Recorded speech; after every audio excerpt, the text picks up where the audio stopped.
Wait, I think it's so I'm so against the light that this one is good.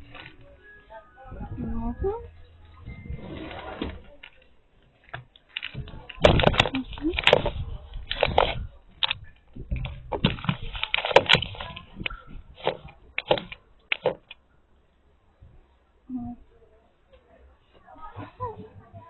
So today is March 16, 2026.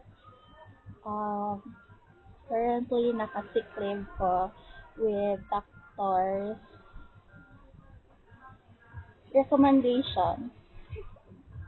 Okay, I was sick since Friday, Saturday, kung full day bed rest, then Sunday kay anhap ako na ulian Sunday. Yeah, Sunday evening kay nagpakuan ko sa doctor kay actually I was pag man ako sila na pagka Saturday kay ubo dayon ko na. Kuyawan lang ko ba nga kanang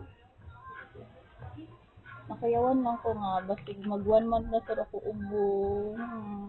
So mato kay nagpa-check up dito sa doctor na if need ba jud na mag-antibiotics daw ko. So since wala man okay. Supposedly kay bed rest lang jud unta ko today that wala murag weird sa feeling nga wala ko kalaag, wala ko go sa balay. I was working from Monday to Friday nga.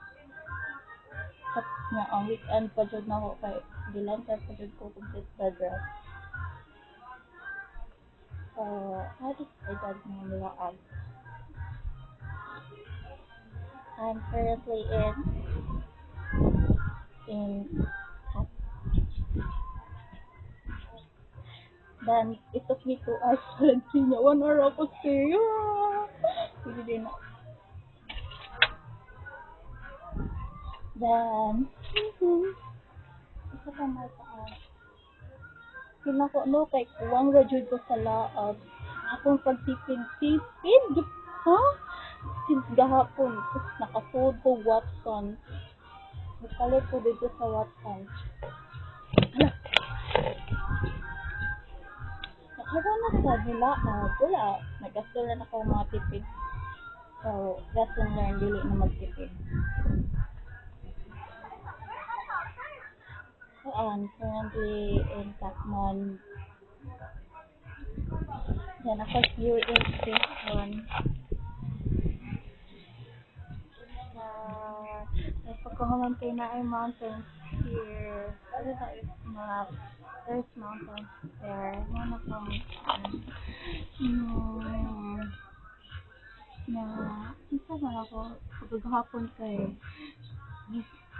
so I think but na I want to venture into psychohistory kay I need to go ng mga tao nga into their passion jud I need to kumagtanaw ma-amaze jud ko sa point ko ganahan siya tumutry sa dili sa ako na really enough nga na gani kay I'm so amazed na iya to Dr. John Kasayagan the Professor John the edit then mo to kay si Professor John kay into psychohistory then sabi sila mga kanang how history shapes our future or predictions of the future based on history kay history repeats itself and daw ano then I don't know kay I think people forgot to look nga